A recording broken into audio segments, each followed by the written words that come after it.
pessoal, tudo jóia? Aqui é a Sheila, do Portal Kaizen. Oi, pessoal, tudo jóia? Aqui é a Ana, do Portal Kaizen. E aí, gente, nós viemos com uma pergunta que a gente recebeu das pessoas que seguem o nosso canal, que tem dúvidas sobre quando fazer uma melhoria, né, um Kaizen, ou quando é restauração. Isso é uma dúvida que acontece muito, né, Ana? Exatamente. Tem muitas pessoas que têm a dificuldade de entender a diferença de uma e a outra. E confunde muito. Eu lembro que quando eu comecei a fazer projetos de melhoria, projetos Kaizen, eu sempre tinha dúvida. Aí o consultor ia lá e puxava minha orelha: olha, isso é 5S, isso não é melhoria, não. E aí eu ficava toda frustrada porque eu não sabia.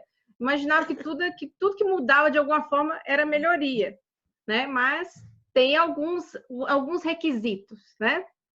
É verdade. Por isso que algumas pessoas têm dificuldade até mesmo de diferenciar o que é um projeto Kaizen e o que é uma restauração ou um programa 5S, por essa dificuldade de entender um e outro. Isso, e quando a gente vai trabalhar, nós duas temos experiência também, não só com o Lean, mas com o WCM e também o TPM. E dentro do WCM é falado de 3 tipos de melhoria. Nós temos a melhoria focada, que é quando a gente faz um Kaizen, né? A gente faz um estudo até chegar a um determinado problema e a gente resolve ele especificamente. E nós temos, como a Ana falou, as melhorias sistêmicas, que são, por exemplo, implementação do programa 5S, a implementação de um pilar PM, AM, de qualidade, né?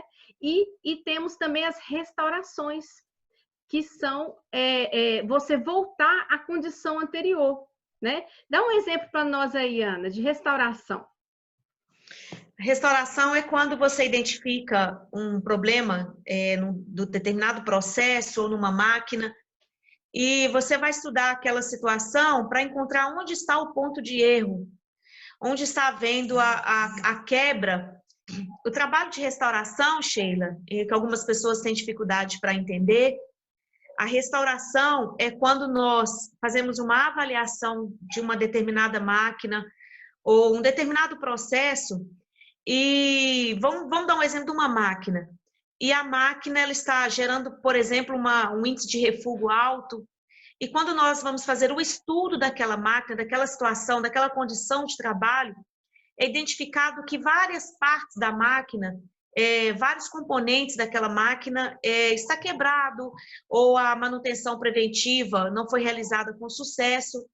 E então, o que é feito? Faz a substituição daquelas partes, daqueles componentes da máquina, faz uma substituição, uma restauração daqueles componentes. Nós voltamos ao estado padrão da máquina, ao estado original da máquina. É como se nós tivéssemos voltado à máquina de quando ela foi comprada. Então, isso é uma restauração. Você não acrescentou nada novo na máquina. Nada novo que eu falo, nada diferente do que era a condição antiga. Então, você volta à condição antiga da máquina, à condição original dela. Isso é uma restauração.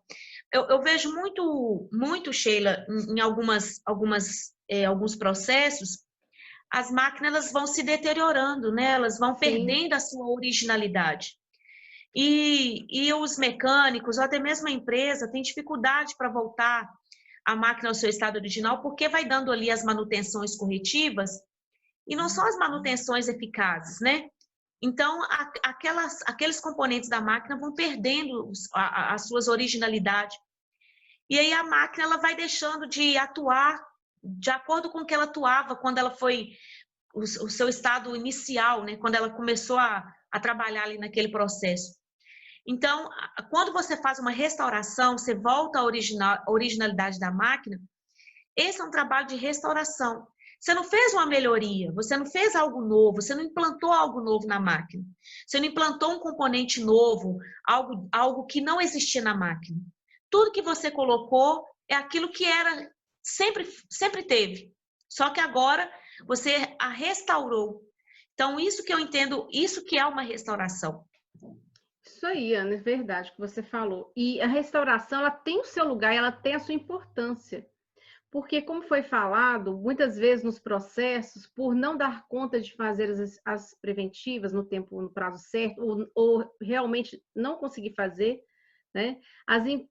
As máquinas, elas vão perdendo as condições originais. Então, por exemplo, se a gente não conseguir manter as condições básicas de limpeza, a poeira, o óleo, as limalhas, elas vão entrando ali nas partes móveis da máquina, elas vão incrustando aquelas partes e com o tempo a máquina já não consegue ter aquele rendimento que ela deveria ter, como você falou, né? Exatamente. E essa restauração, gente, não é só eu ir lá trocar as peças, né? Tem o cuidado, né?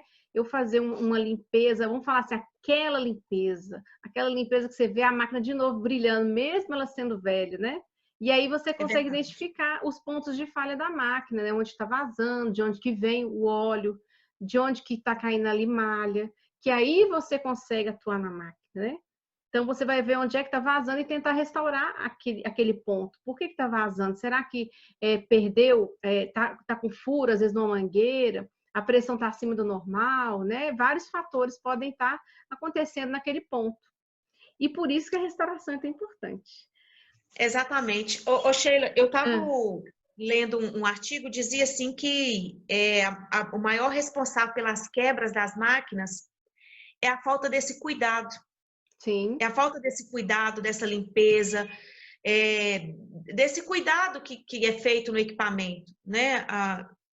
O que o operador, às vezes, por uma falta por não ter uma orientação mais precisa, daquele cuidado que tem que ser feito no equipamento.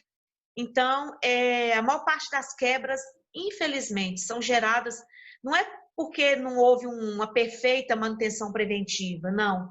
É pela falta de um cuidado especial com a máquina. Isso, com as Então, a condições restauração, básicas, né, Ana? as condições básicas. Então, a restauração, ela é esse voltar ao original do processo da máquina. Isso mesmo. E para que uma pessoa possa fazer esse trabalho, que seja um operador ou que seja um supervisor, quem quer que seja, que não é técnico de manutenção, nem elétrico, que não mexe diretamente, nem tem o conhecimento técnico, ele tem que ser muito bem orientado, porque isso pode causar até um acidente ou um mau funcionamento, né? Eu lembro quando eu estava trabalhando com o TPM no início, a gente acabava fazendo algumas coisas que a gente não sabia onde que poderia né, tá passando, às vezes, um líquido, né, para poder fazer a limpeza, onde que estavam os fins de curso. Então, às vezes, a pessoa estava lá limpando e ela puxava o fim de curso da máquina e causava transtorno. Então, a gente teve que aprender a parte da máquina onde poderia atuar, quando e com o que, qual material poderia usar para depois a gente atuar, né? Mas isso acontece muito nas empresas, porque a manutenção, ela precisa dar esse apoio para o pessoal da produção, para que eles possam fazer essa parte que não precisaria deles fazer, eles poderiam estar fazendo a manutenção preventiva ou a preditiva. E, e essa parte de restauração é interessante porque isso ajuda muito a gente saber se a gente tem que fazer um Kaizen ou não, né, Ana? Exatamente. E para isso nós temos uma ferramenta muito interessante. Mas antes de falar dela, vamos falar só um pouquinho o que é o Kaizen, né? Afinal, nós somos do portal Kaizen, né, Ana? Então, o Kaizen, ele é uma mudança de padrão. Ou seja, eu estou numa situação X e eu vi que eu tenho necessidade, porque aquele padrão já não me serve mais. Aquele padrão, ele não consegue manter as condições melhores, ou eu quero ficar ainda mais eficiente. Aquele padrão me serve e eu quero ficar ainda mais eficiente, ou com mais qualidade, com mais segurança. E aí, o que eu vou fazer? Eu vou subir o nível, né? Eu vou buscar melhorar. Não precisa ser uma melhoria da NASA, porque existem vários níveis de Kaizen.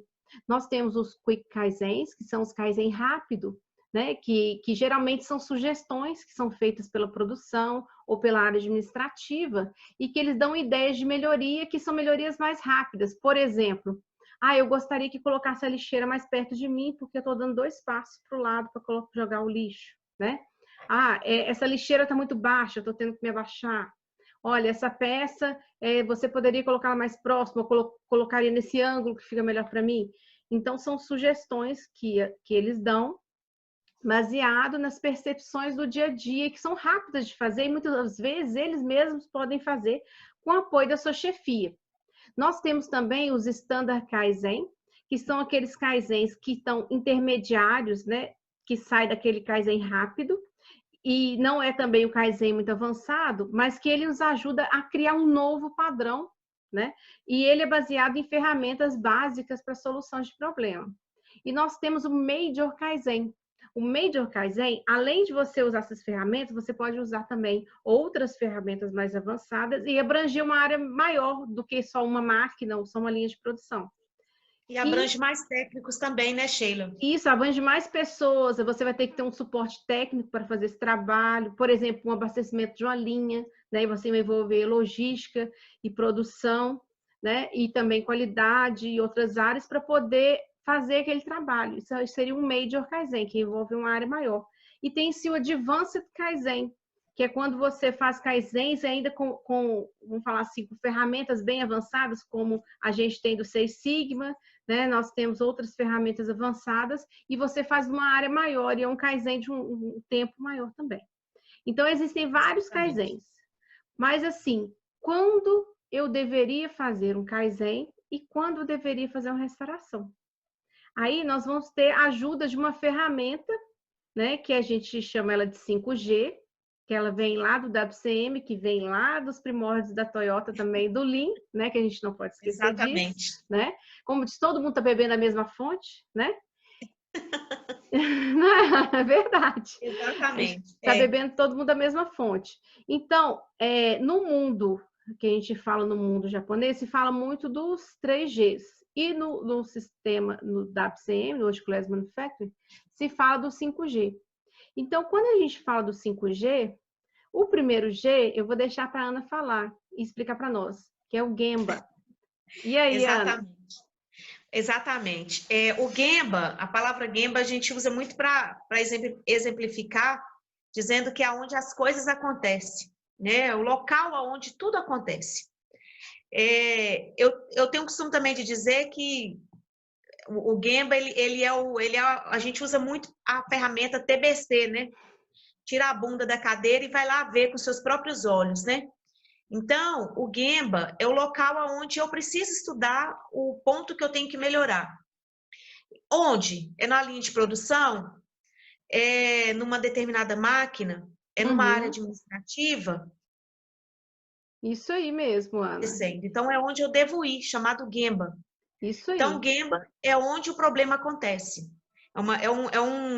É você ir lá e com um determinado tempo para você estudar aquele problema. Algumas pessoas gostam de levar a prancheta, né? Uma prancheta com um caderno de notas para você anotar situações.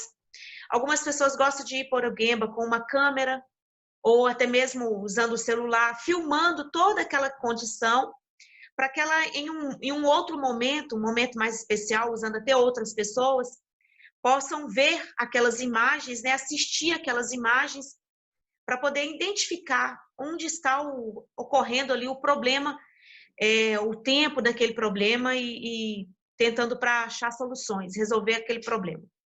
Isso mesmo, Ana. E acontece muito de pessoas não quererem ir ao Gemba, né? Quer resolver tudo lá do computador.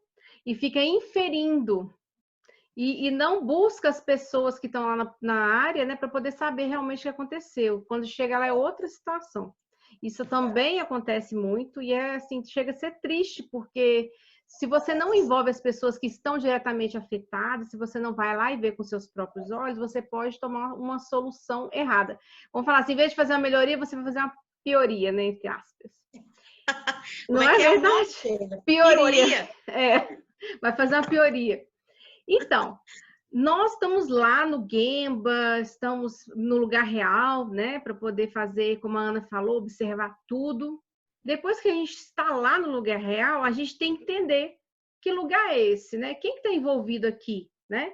É uma máquina, igual a Ana falou, é uma linha, é um escritório, é a entrega dos produtos, a área de expedição, é lá na sala de cirurgia, né? É dentro de um consultório, é no restaurante. Ok, eu estou lá. Quais são os processos anteriores?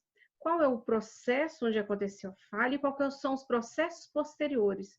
Por que eu tenho que saber isso? Porque tudo influencia, né? Eu deveria enxergar, né, os 6 M's lá dentro. Não estamos fazendo análise de causa, viu, gente? Nós só estamos tentando enxergar. Por exemplo, foi em que turno? que aconteceu isso, né? Com quem estava lá? Com qual peça, né? Quando, em que momento que aconteceu essa falha? A gente começa a analisar isso, né? Qual máquina que era, de onde que vem do direto almoxarifado, não fica num bufferzinho, num estoquezinho intermediário, quando é expedido, estava sendo expedido em qual embalagem, né? Quem que estava expedindo, né? Então, você vai entender o que está envolvido ali, né? Eu não vou falar os outros nomes japoneses, porque senão vocês vão ficar confusos. Importante é o princípio, né, Ana?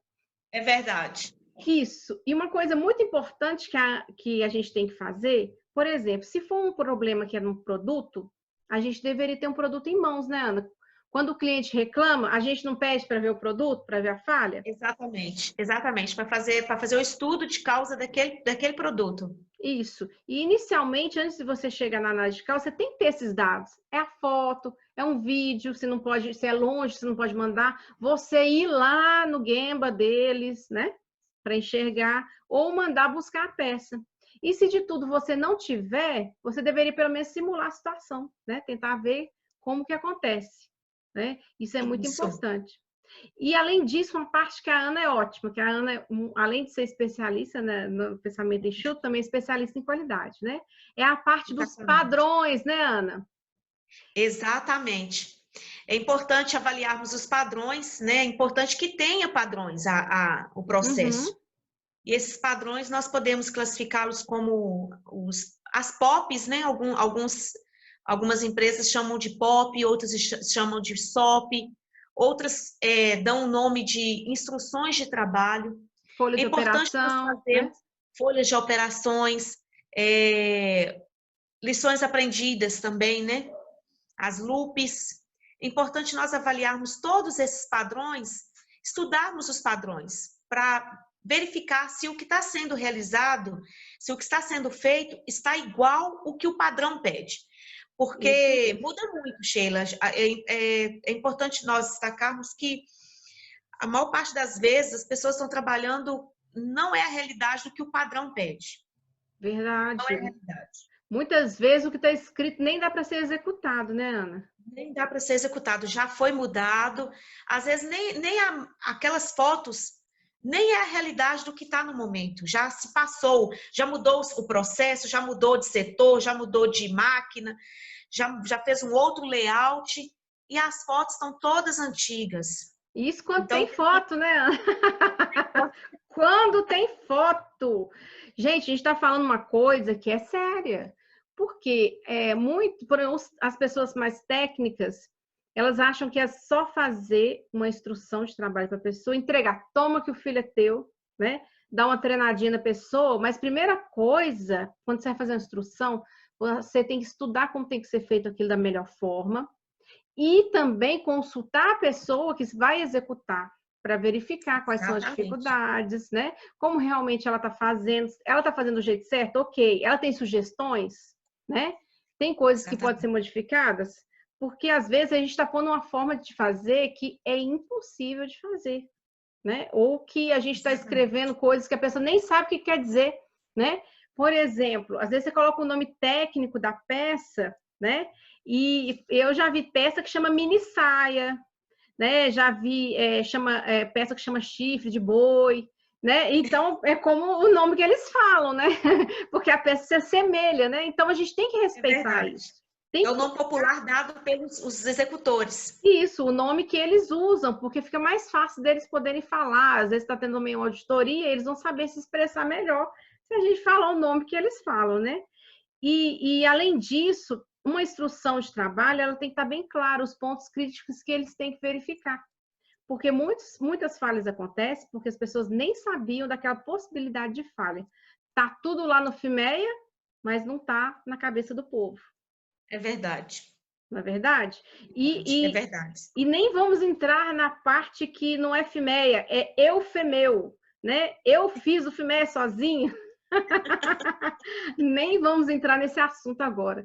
Nós vamos só falar, vamos acreditar que foi feito o FIMEA como deve ser feito, né? Que, para quem não sabe, o FIMEA é avaliações de todos os possíveis riscos, né? E é dado o risco determinado de acordo com as normas que são definidas, né? Então, assim, tem que ser feito um estudo em conjunto, uma equipe multifuncional, para poder realmente chegar, inclusive a pessoa que trabalha na máquina, que pode ter risco que você que está lá na área técnica não conheça, né? Né? Às vezes você tá lá achando que a pessoa está fazendo aquele processo, aquilo já acabou, ó, faz tempo. E o risco pode ser muito maior. Você só vai descobrir quando chegar uma reclamação do cliente. Se não for lá olhar, né, Ana? Exatamente. Ou quando o indicador, né, de falhas tá bem vermelho, né, Sheila? Tá Isso fora aí. não consegue alcançar as metas desejadas. Aí vai lá reclamar com a pessoa. E aí, fulano, por que o indicador tá assim? Por que será, né? Então, a gente já descobriu que a gente tem que verificar todos os padrões, né? Inclusive, principalmente, como o Lean fala, que a gente tem que enxergar o valor com os olhos do cliente. Para o cliente, os valores também são seus requisitos sendo seguidos, né? A gente garantindo a qualidade do produto e do processo, né? Porque garantir a qualidade no processo quer dizer que eu garanto a minha atividade, eu não recebo errado, eu não faço errado, eu não faço errado. Então, isso é uma coisa que a gente precisa garantir no nosso dia a dia. E isso tem que ser um sentimento do executor, do líder, né? Do chefe do líder, de quem quer que seja, né? Então, a qualidade não é para vigiar, né, Ana? Não. Qualidade não é vigia de processo, né? É igual o técnico de segurança também não é vigia de segurança, não.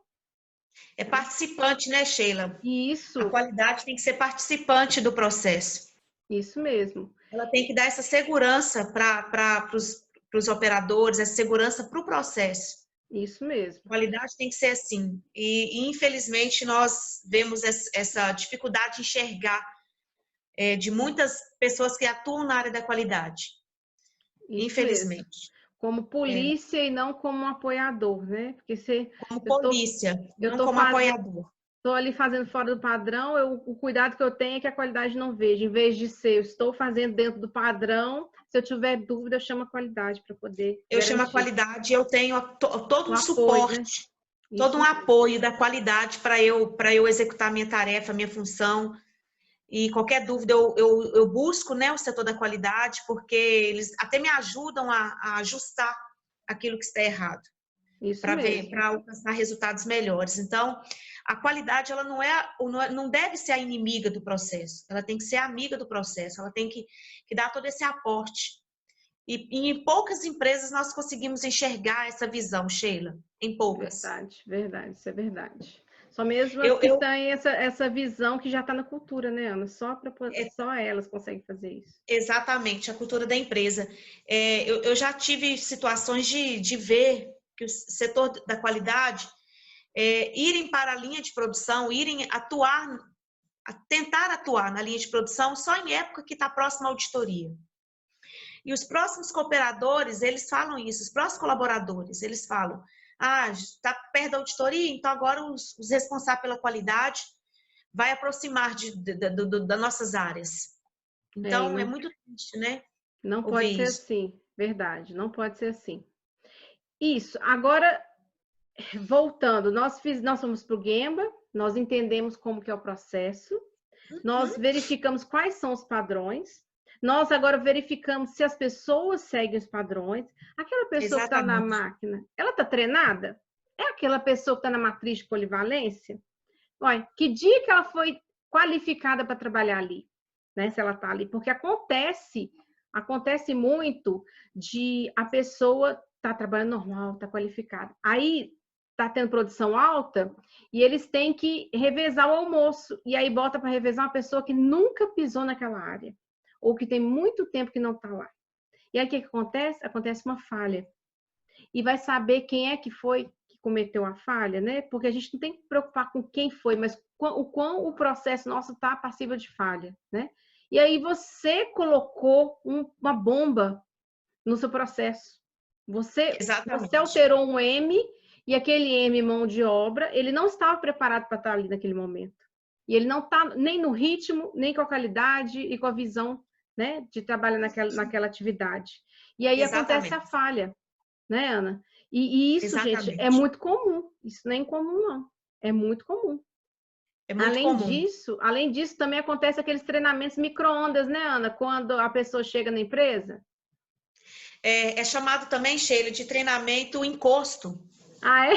Essa É, aí? Essa é boa. treinamento encosto. O cara chega para trabalhar na empresa, atuar na empresa, e aí ele, em vez de passar por toda uma etapa de capacitação interna, Uhum, simplesmente joga ele na área, chega perto de um outro que já está atuando na empresa há mais tempo e fala, ó, uhum. fica perto aí dele aí que ele vai te ensinar. É o chamado treinamento encosto. Encosta perto dele aí que ele vai te ensinar a tarefa e o que tem que ser feito. Então, aquele treinamento, ele fica um treinamento sujeito a falhas. Porque o Nossa, se é, colaborador, né? às vezes, não está no melhor dia, não vai treinar o cara com toda a especialidade que precisa. E, às É. vezes, ele vai treinar ele na limitação que ele tem. Ele também é cheio de dúvidas. Então, ele vai passar para o novo colaborador todas as dúvidas que ele tem. E as manias também, né, Ana? As manias, os vícios, né? As manias, os vícios. Então, infelizmente, a gente entende, Sheila, que o buraco é bem maior do que a gente acha que seja. O diâmetro dele é bem maior. Porque você acha que Verdade. é só máquina, acha que é só o método, né?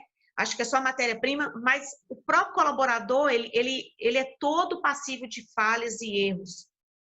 Ele não tem uma capacitação suficiente para atuar dentro daquela área.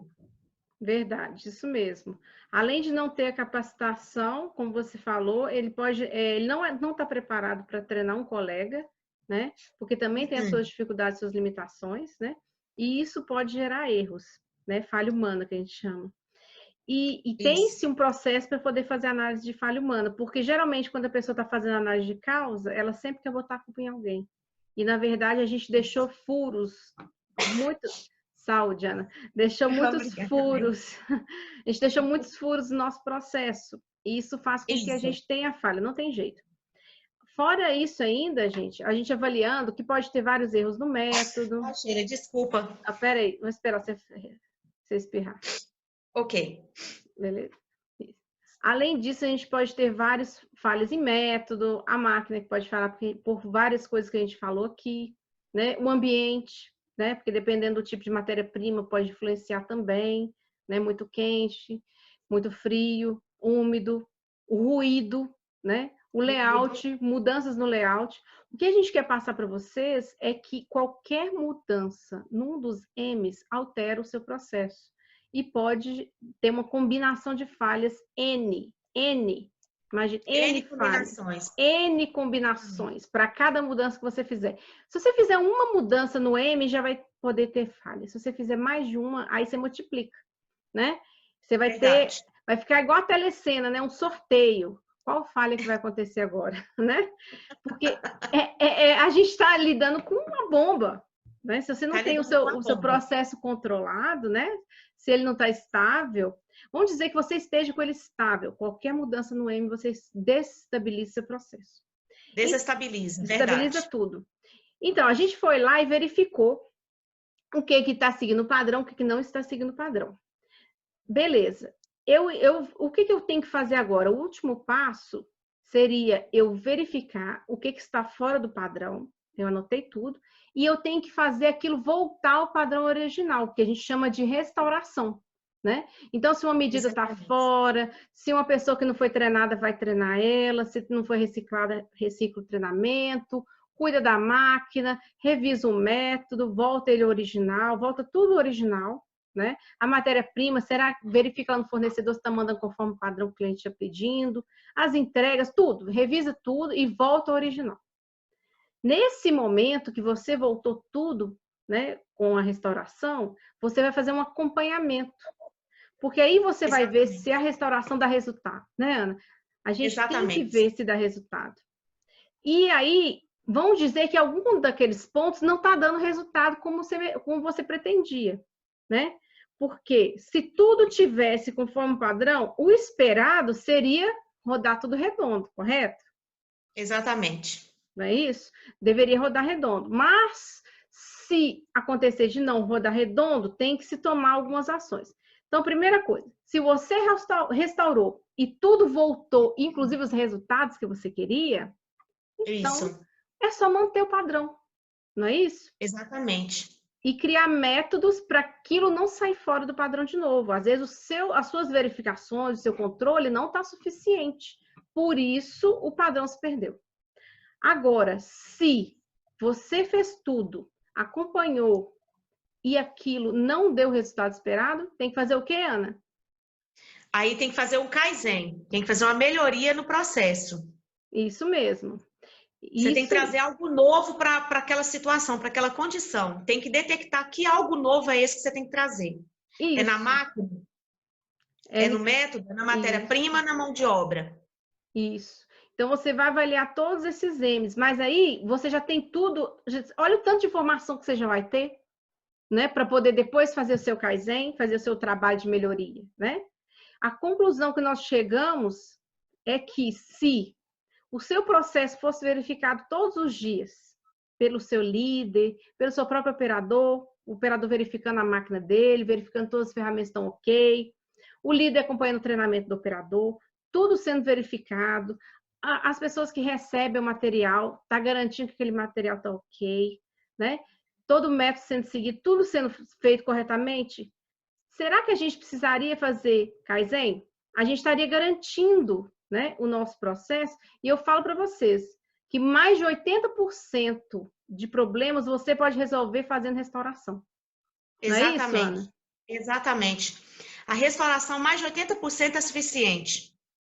Então, imagina se criar uma rotina de verificação, né? De fazer uma auditoria escalonada, fazer uma auditoria de manutenção nível 1 do operador, a própria manutenção seguindo os critérios que ela tem que seguir. Se a gente verificar esses padrões, se a gente garantir eles todos os dias, a gente não teria muitas falhas no nosso processo.